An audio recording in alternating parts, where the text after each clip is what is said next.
Hey there, I want to show you as quickly as I can all the key bits in YouTube Analytics without the fluff, the usual rubbish that you see elsewhere, and just get straight into it. So let's do that right now.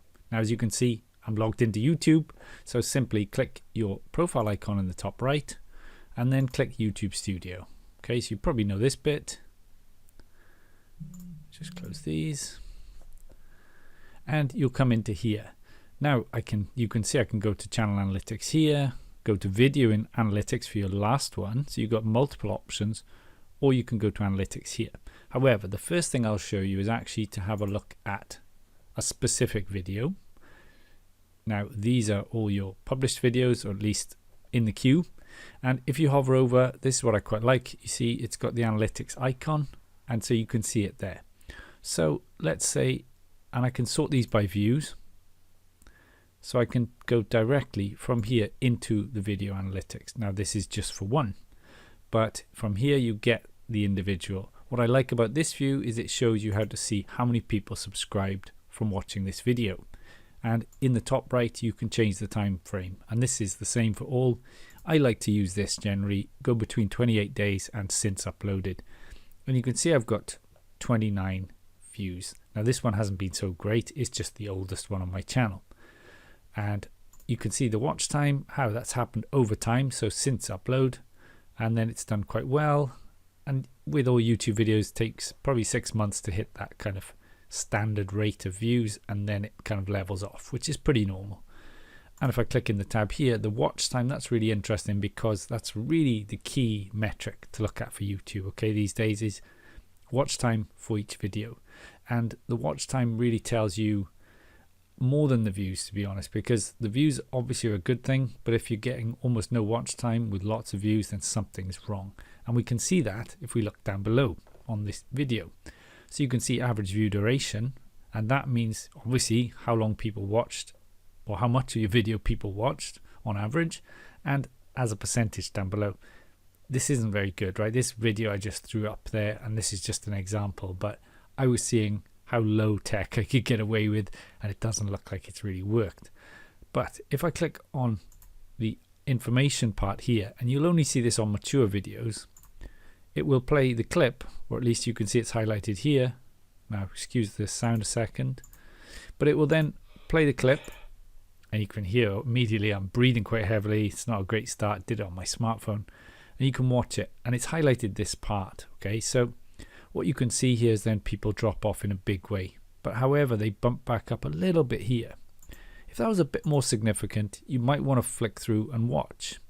And I found in one of my other videos, people switched off when I kind of dithered and paused a bit, got a bit confused, so I could either go back in and edit it, and I can do that in video in YouTube. I could just edit a few seconds out here and there, or I could do it as another upload and delete this. But you can see what's causing people to drop off in YouTube Analytics. That's really nice.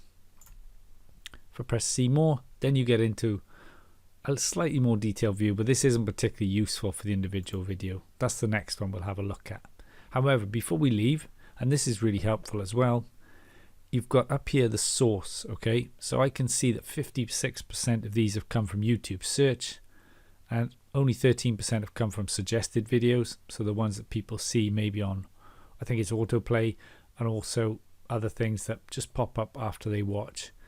And end screens, again, usually would be my own. Browse features is a little bit different, and you can go into more of these if you want, but this is actually only set for the last 48 hours or the last 60 minutes. But it's quite a useful little thing to see. Now if I went into reach, this we get again in a single video, very specific, and it gives me more of that breakdown. And this time I'm definitely looking at since upload, okay, so there's none of that confusion. You can see 69% of this has come from YouTube search. I really want more to come from suggested videos, but I'd have to work on it to get that. And down the bottom, then I can see, okay, getting some from Google search. And this is really interesting actually. I've got the YouTube search keywords that I'm doing well for, so okay, that's quite useful. But this particularly, what videos are suggesting your content, and if you look here, there's one Bosch Series 2 dishwasher review. Now if I press see more, and it opens up in this view, but if I hover over, you can see, and I hover over that one because that's the one the most, I can press that to actually view it. So a lot of people, if I can pause that, are coming from this video.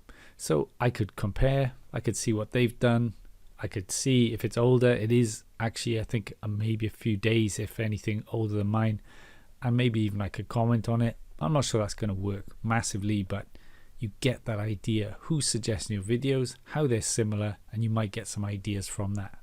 So I'll come back out. Now let's go back.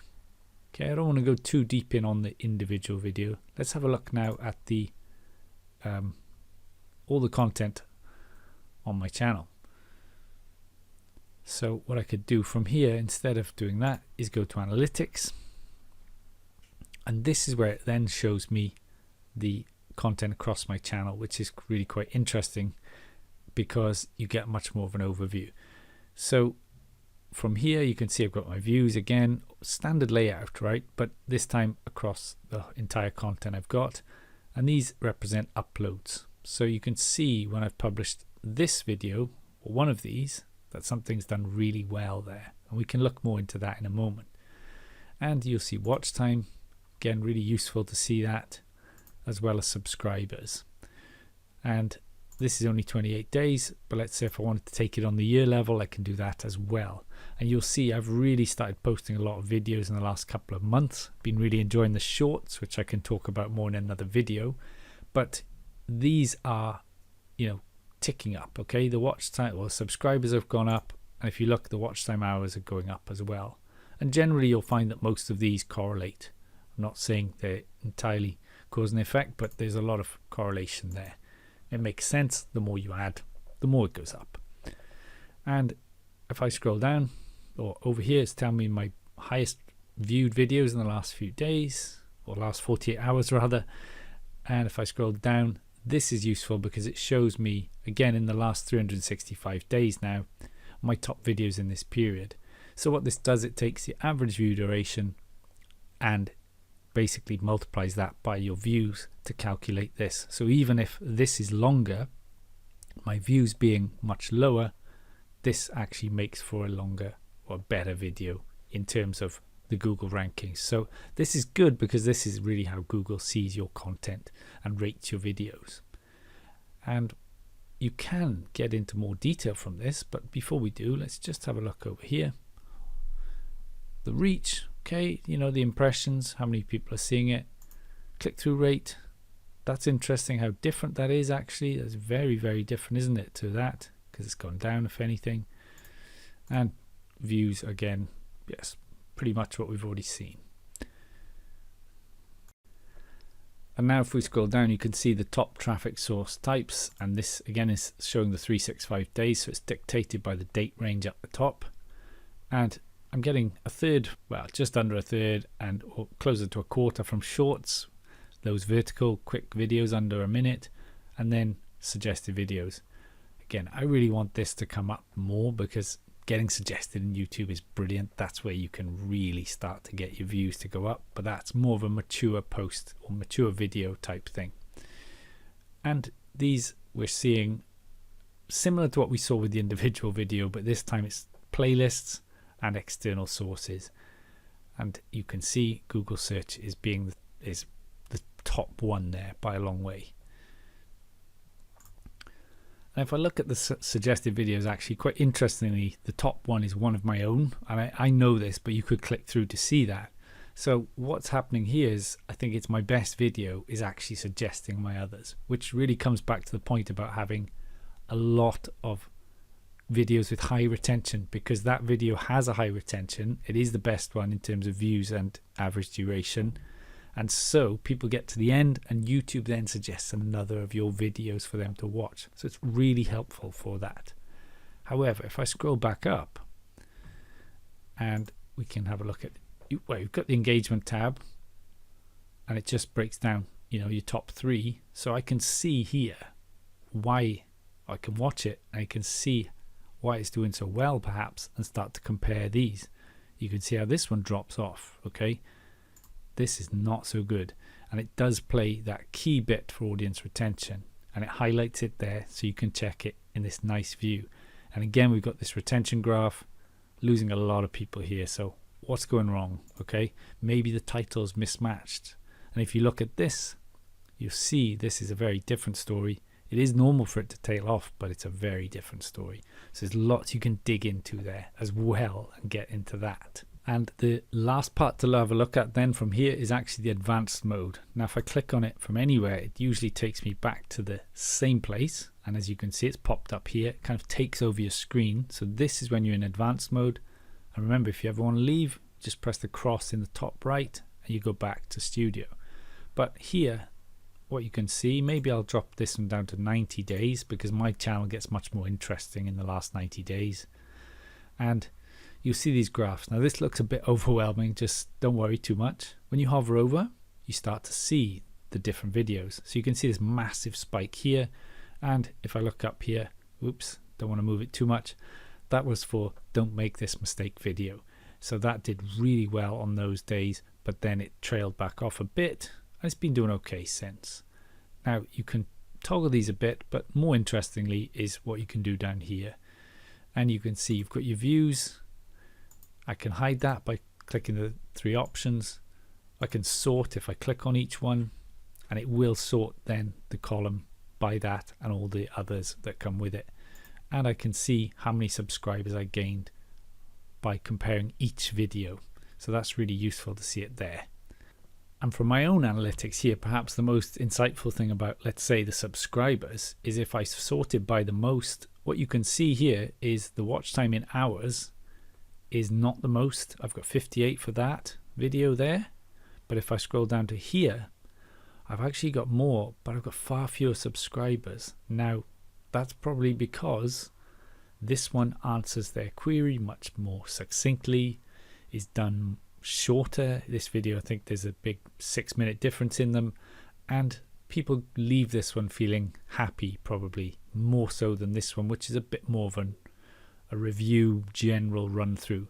So this one answers their needs more, and that's what you can look at for these and think, why, if these have got, you know, these are my top 2 in watch time hours, why is one doing so much better on subscribers? That'll probably be my takeaway from that. And then again, you can see all the different things on here. You could also click onto traffic source, and you know, you can get this is a deep hole if you want to go into it, but I don't get too lost in these, and I just like to have a look then where most of my videos, well, most of my views are coming from rather.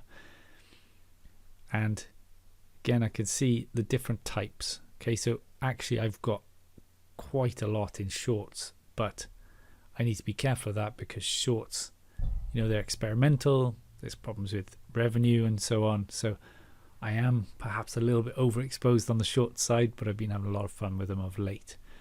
However, you can see the breakdown in percentage as well. So I'm getting 33 or 34 from shorts, 31 from suggested videos. So this is going quite well in that sense. You want the suggested videos more and more. And I'm going to stop there because I wouldn't go too much into the others. You can do as much as you like, but if you did find it helpful, remember to subscribe to the channel and also check out my other videos on YouTube here, and I'll see you in another video soon. Thank you for watching and take care.